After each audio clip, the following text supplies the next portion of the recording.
Hello, everyone, and welcome back to Reality Bites, the show where we talk about all the greatest hits reality TV shows have to offer.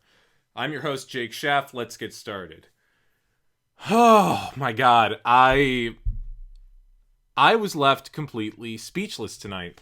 I thought last week's episode was shocking, but here I am again, even more blown away.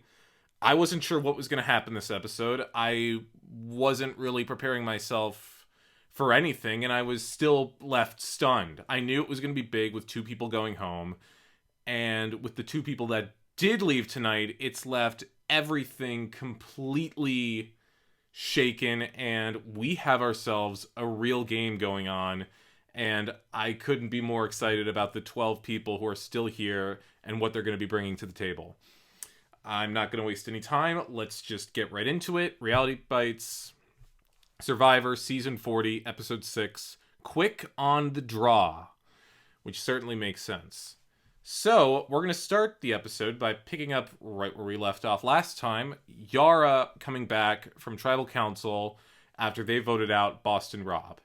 And everyone kind of is in that same euphoric mood of, we just voted out Boston Rob, which granted, I expected them all to be feeling. I mean, when you get rid of the biggest player in Survivor's history, the one who kind of helped really make Survivor the game it is today, of course you're going to feel that pride. And good for them. They deserve to feel that pride. They accomplished an incredible move, and it certainly got all of them in really good spirits.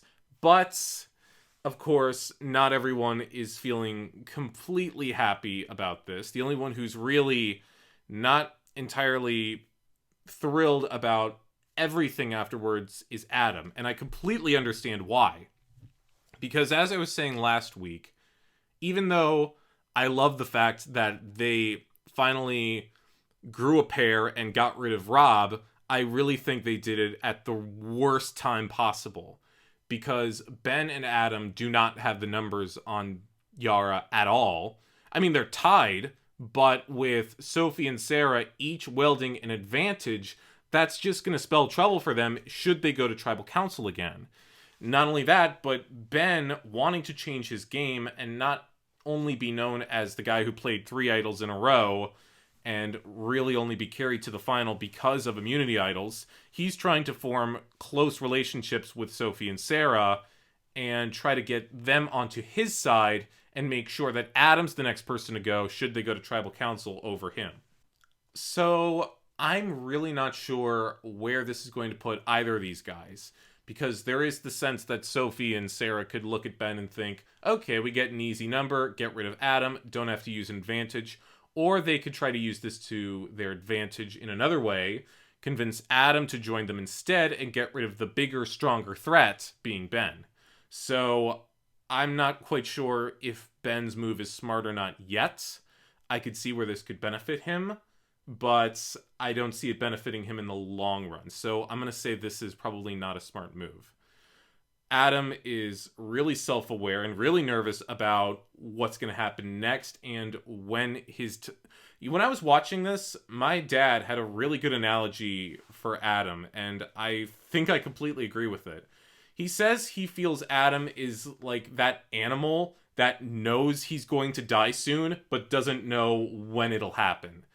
Because he is always so fearful about everything that is happening in the game, about every move, and he doesn't know what that move will be that will take him out or when it'll happen. So Adam's in a bit of a pickle. He's really going to need to rely on either another tribe switch, which I don't expect happening, or the merge to try and reconnect with people like Denise and Jeremy. And I don't know when the merge is happening. I thought it was going to happen next episode, but based on this promo, I'm not quite sure if that's going to be the case. So we'll have to wait and see on that front. But other than that, nothing else really new from the Yara tribe. That's really all we see of them this episode. And given that they were the only tribe we saw before the immunity challenge, that kind of already gave me a sense of who was going to be immune. But I'll talk about that in just a moment. Now let's head over to the edge of extinction. First of all, I do have one tiny complaint that I'm really disappointed that we didn't get to see Amber's reaction to Boston Rob showing up at the edge of Extinction. I think that was something all of us were really looking forward to seeing, and we were, no pun intended, we were robbed on that. But I don't think it was going to matter too much in the long run. It would have been fun to see, but it's not really necessary, so it's fine. I can let that go. So everyone's just chilling around Edge of Extinction. We have 6 people there now: Natalie, Amber, Danny, Ethan, Tyson, and Rob. And we see Tyson show up with a new piece of firewood with some writing on it. And already everyone's getting PTSD with the log challenge from a couple episodes ago, not wanting to have to climb up that step ladder 20 more times up and down again. But instead, it's something different. And I'm proud to say that with the clues that were given on the log, I was able to deduce where this advantage would be before any of them did. Granted, it was kind of an easy clue, but still, I take pride in it. The clue said that in order to find another fire token, you had to basically... I'm sorry, not to find another fire token, but in order to get the chance to earn another fire token, you had to basically check under every stone, and you had to make sure you were in the right place in the right time. And already, as soon as he said that, I'm thinking, oh, he's talking about the tide.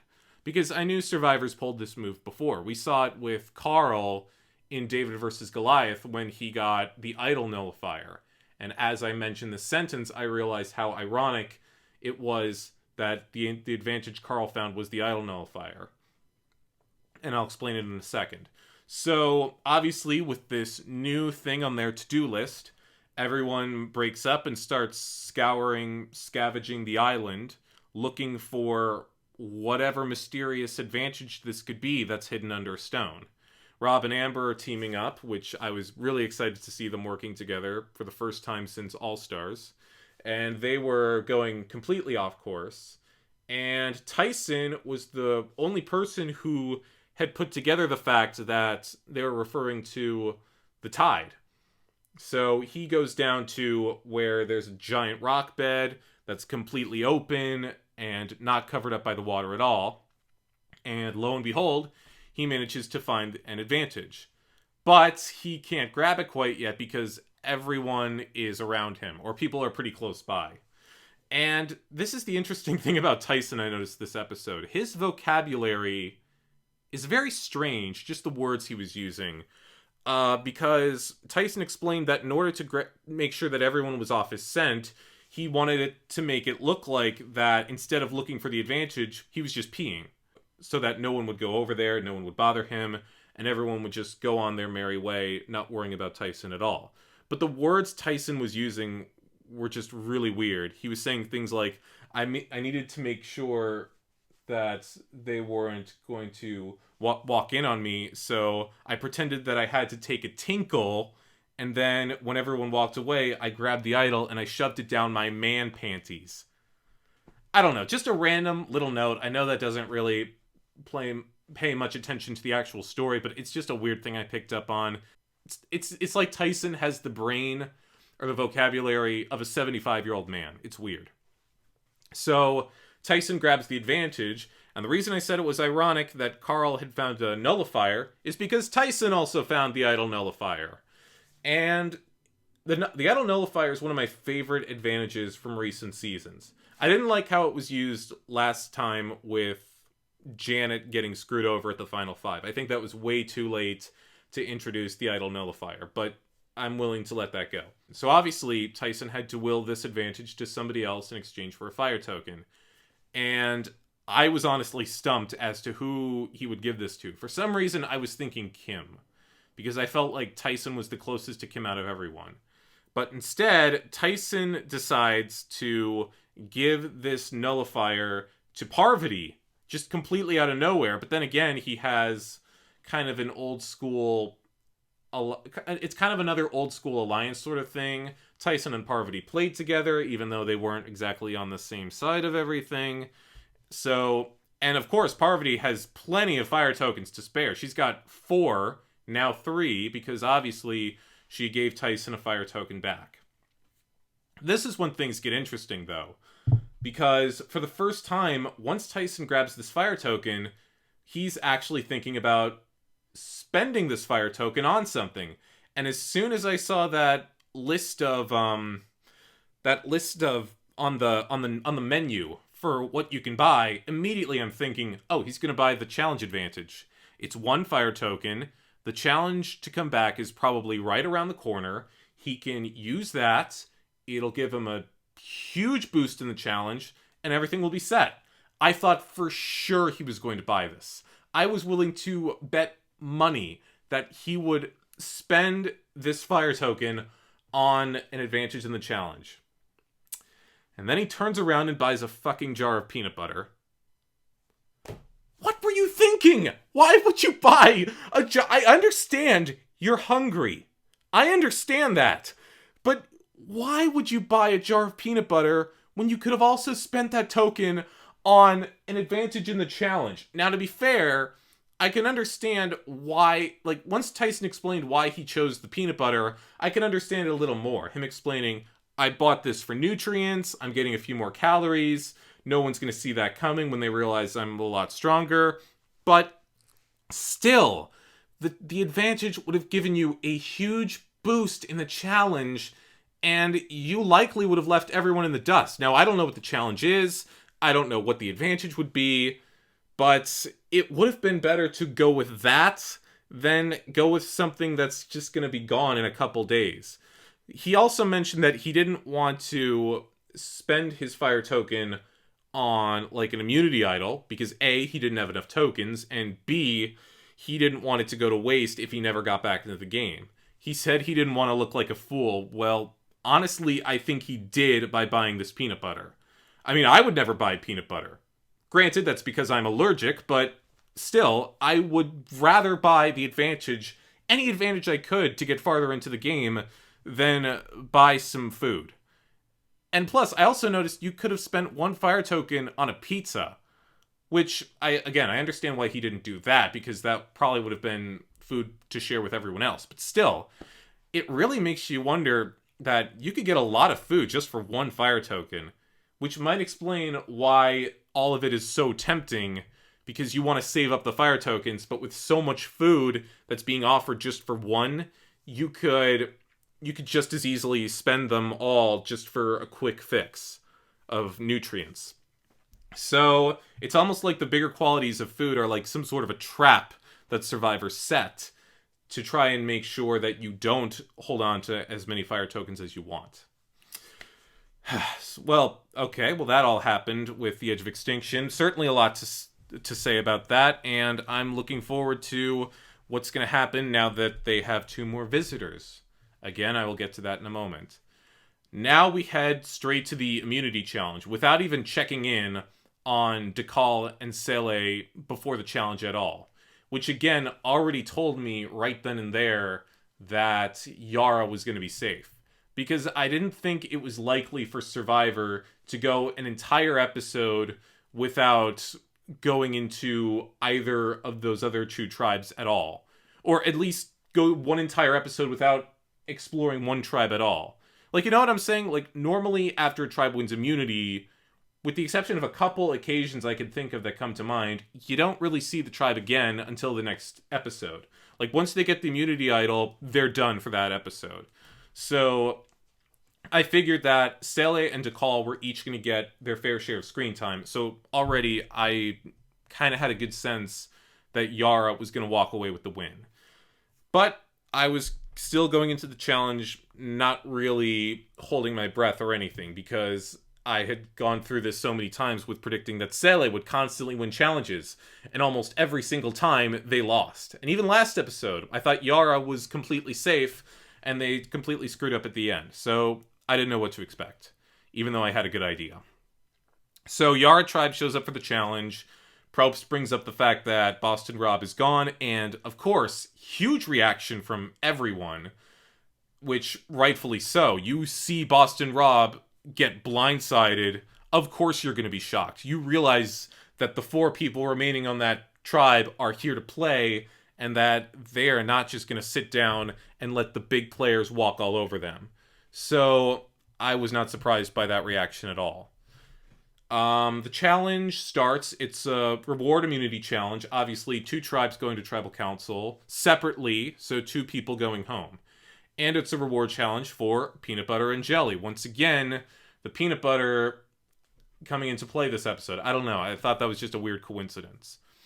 And like I said before, I'm allergic to peanut butter, so that reward would be completely useless for me. I mean, I guess I could eat the jelly, but still, it wouldn't be the same. So the challenge starts, and both Dakal and Sele have to sit someone out. Michelle sits out for Sele, and big surprise, Sandra sits out for Dakal. And this is another quick thing.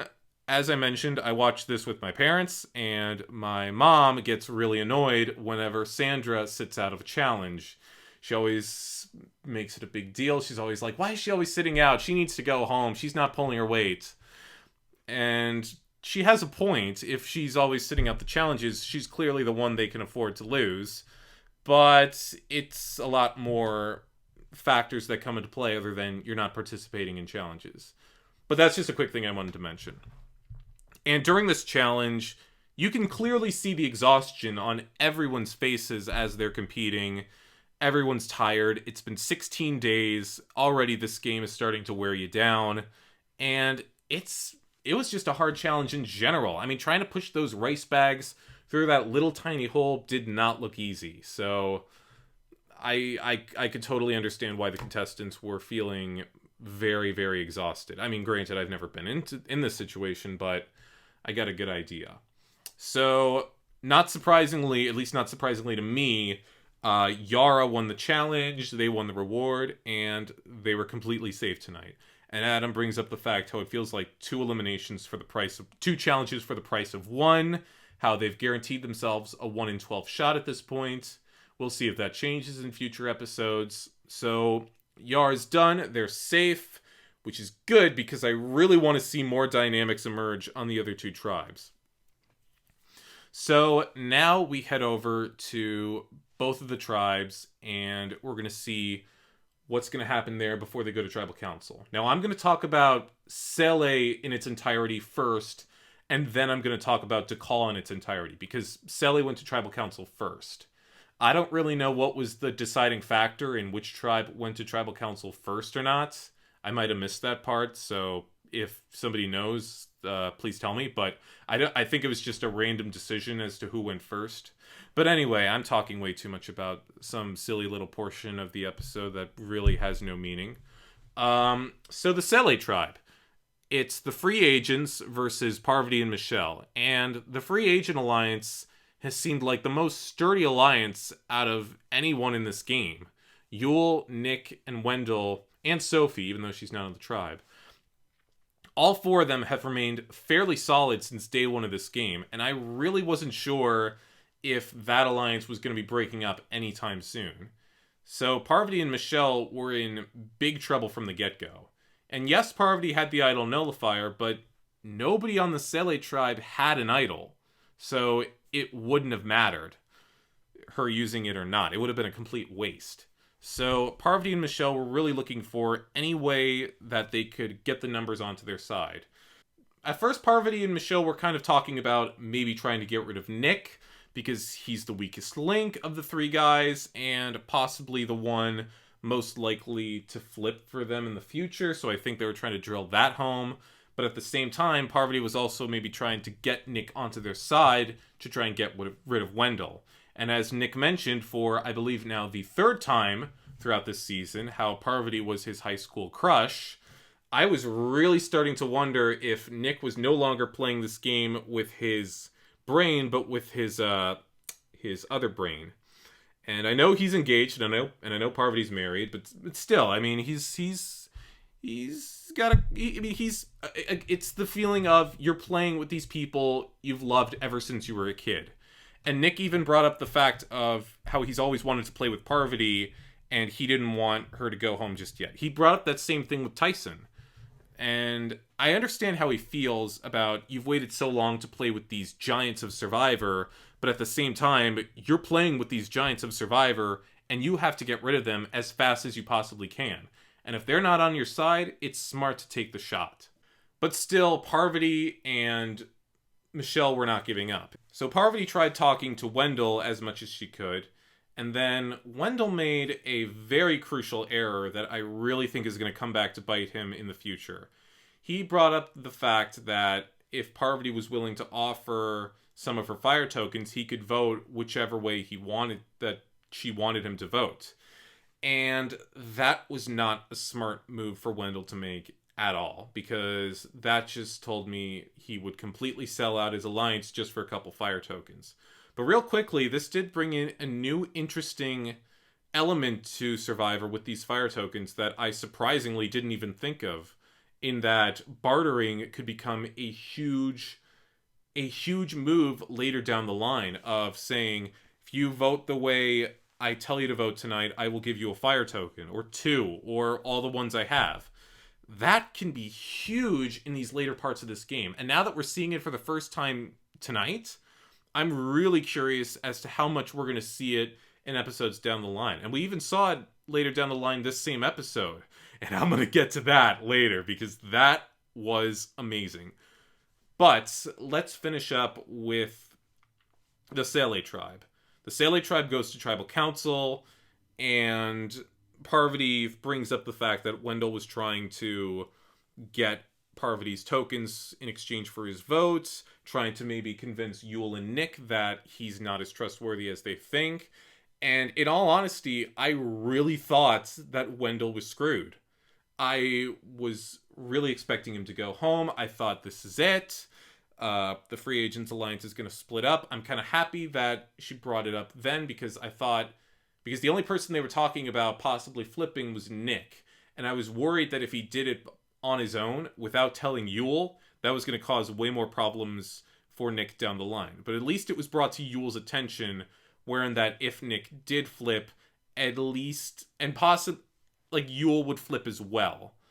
And they would be on the same page. Or at least Yule would understand why Nick chose to flip. But alas, that did not happen. Parvati and Michelle tried to vote for Wendell, but the Free Agents Alliance stuck together, and Parvati was sent home, or I keep saying sent home, but she wasn't sent home. Parvati was voted out and was sent to the edge of extinction with 3 fire tokens and 1 idle nullifier in her bag. So it was a blindside, but not really, because I didn't expect Parvati to go home, but I think deep down she expected to go home that night. And I'm a little bummed that the idle nullifier was brought in and then taken out like that quickly. But again, Parvati could easily come back into the game with that nullifier and really shake up things later down the line once we get to the merge. And of course, Parvati's 3 fire tokens are now of no use to her, so she has to give them up to someone, and of course, she gives them to Michelle. And I remember Michelle saying something earlier in the episode. I meant to bring this up, but I forgot. How I think she was possibly thinking about trying to throw Parvati under the bus to try and get her fire tokens. Kind of similar to the move Sarah made in Game Changers, where she voted out Sierra and then got Sierra's legacy advantage, with Sierra not really knowing that Sarah was behind that vote. Very similar, and I'm happy Michelle's getting a lot more screen time. I'm happy she's playing a lot more of an open game, whereas before she was just very under the radar. So now Michelle has, I believe she has 4 fire tokens, and I think that's now more than anyone else. Michelle is currently the closest thing that, of the people still in the game, that Survivor has to Bill Gates or Warren Buffett.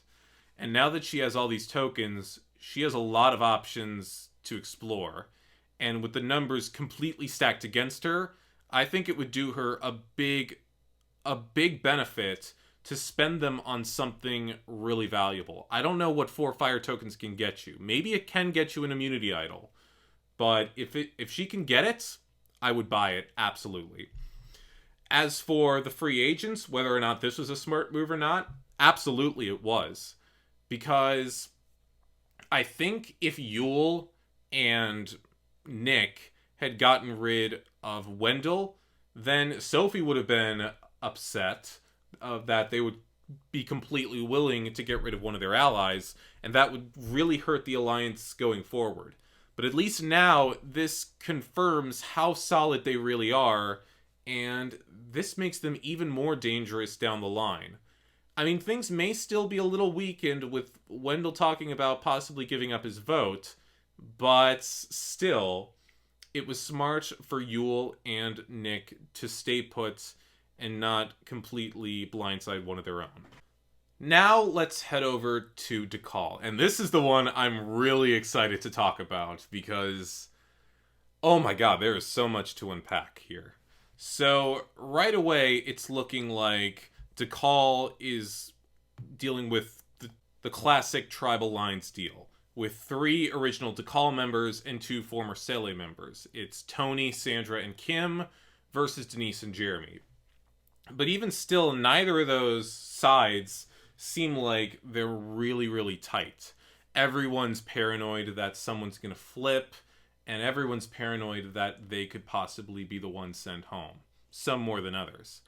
And, of course, another element to consider is the fact that pretty much almost all of the advantages in this game are on the Dakal tribe, with Kim, Sophie, and Sandra each having an immunity idol, and Jeremy having his power to skip tribal council and just go back to camp early.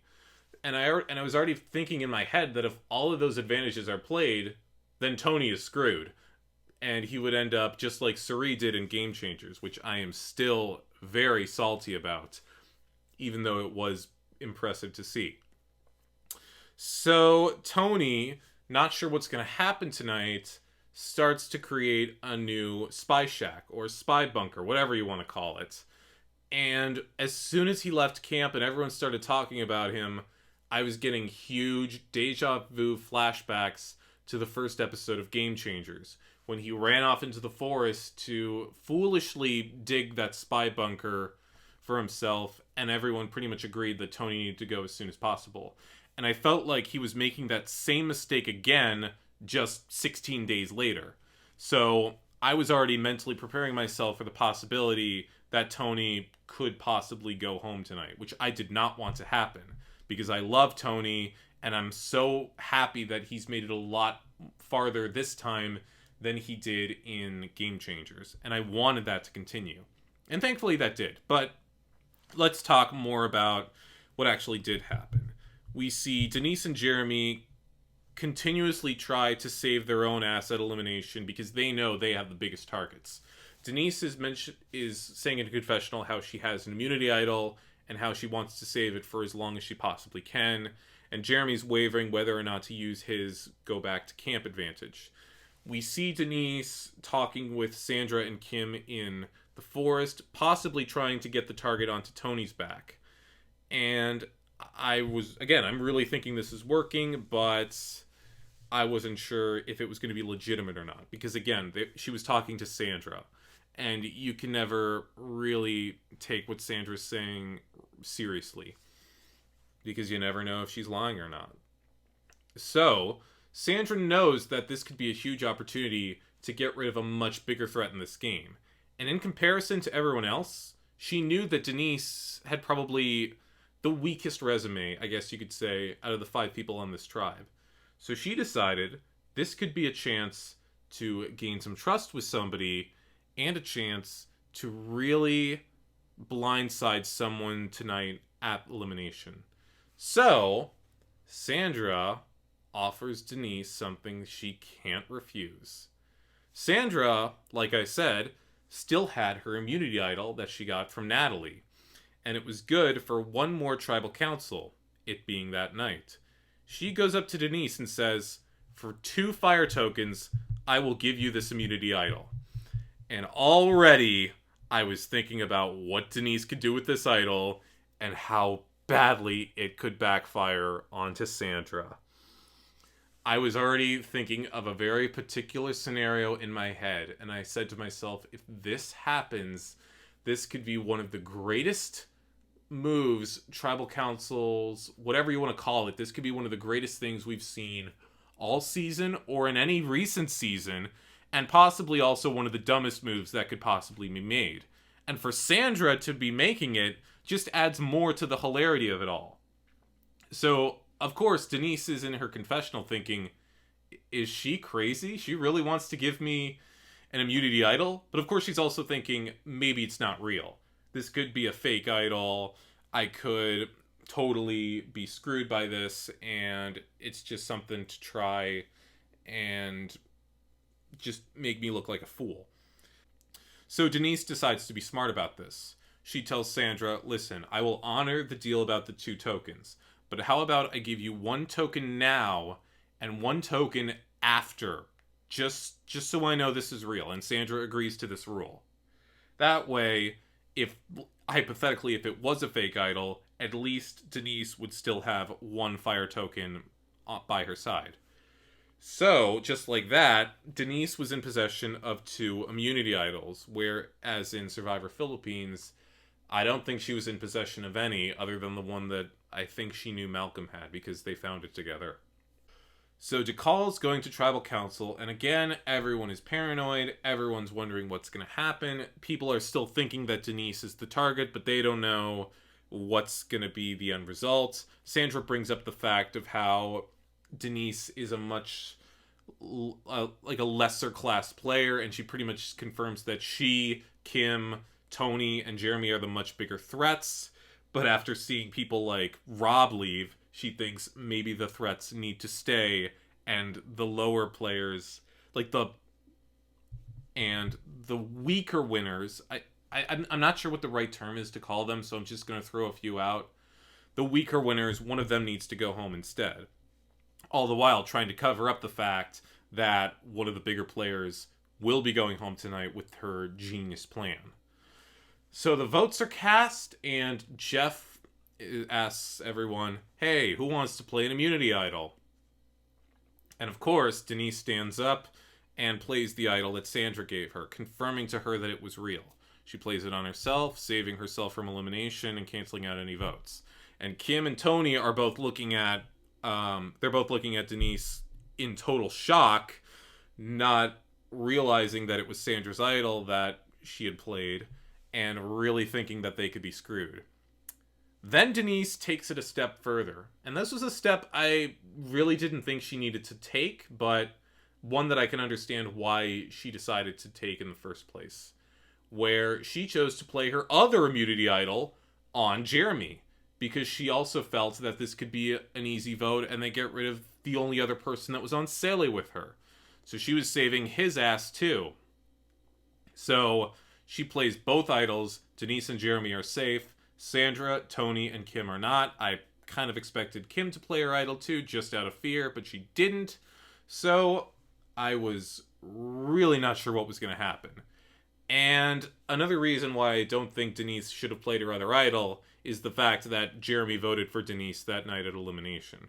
Which again, I think it was because Jeremy didn't know what was happening, in all fairness, but still, I don't think that it was necessary for her to play it. She could have held on to it and the move would have been made exactly the same.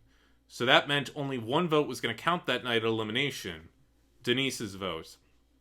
And you had to consider all the possibilities she could have taken. Would she have targeted the quiet Kim, the crazy Tony, or would she completely flip the switch and blindside the person who gave her the idol in the first place? She chose C. She voted for Sandra, and everyone went nuts. Sandra was shocked. I mean, she kept her composure, but of course she was shocked. Kim and Tony were speechless, and they didn't even know the full story. They didn't know that was Sandra's idol that Denise had played in the first place, and Jeremy was just stunned that this had actually happened and that Sandra had been defeated. But that was an incredibly ballsy move that Denise made. It's really going to make her a huge threat going forward. I think that's inevitable, but it's really, really opened to my eyes how Denise is playing this game, because I thought Denise would have been wiped out in one of the first few episodes. But no, she's playing probably one of the best games out of everyone this season, and with that move tonight, Denise just skyrocketed towards the top of my list in terms of my favorite players. She's now up there, I think, past Yule and Sophie, because they've been pretty quiet. More so Yule than Sophie, but still, Denise certainly has my attention, and I hope that her reign on this season of Survivor isn't over anytime soon. So Sandra is eliminated. She goes to the edge of extinction, and she wills her fire token to Yule of all people. Which, I mean, I wasn't really expecting anything from her decision because I didn't know what she was going to do. I didn't know what her options were at that point because all of her allies, she didn't really have any real allies. So I don't blame her for going completely random and choosing somebody like Yule. I mean, of course they interacted, but I wouldn't say they were really that tight. But it'll be interesting to see how Yule takes this new fire token. And it'll be definitely interesting to see how everyone reacts to the fact that Sandra and Parvati, the final two from Heroes vs. Villains, were both sent home in one night. And given the fact that within the last 2 episodes, the 3 biggest players of this season, the 3 players who I thought would have been the biggest threats in this game right off the bat, and who I thought would have been at least decimated somewhat before the tribe switch, Rob, Sandra, and Parvati, all of them were sent home within 2 episodes, and all of them were sent home back to back to back. It's crazy that all 3 of them were wiped out like that, and it's really going to be interesting how everyone is going to navigate this season now with, I'd say, more of an equal playing ground. Because the biggest threats are gone. Now it's time to really play this game and really seep out new targets. So I can't wait to see that. So that will do it for this episode of Reality Bites. Next time on Survivor, where I really expected it to be the merge and for someone to come back from the edge of extinction, I'm not sure if that's going to happen because the promo didn't tease either of those things. It just showed camp life continuing as normal and everyone strategizing like it was another round in Survivor. I don't know if it's Survivor just putting our expectations towards something else and really surprising us, or if it's just prolonging the merge and the return just a little longer. I don't know, but I'm really excited to see what's going to happen next, especially after the bombshell that happened tonight. Anyway, that's it, guys. I will see you next time on Reality Bites. This is Jake Sheff signing out. See you next time.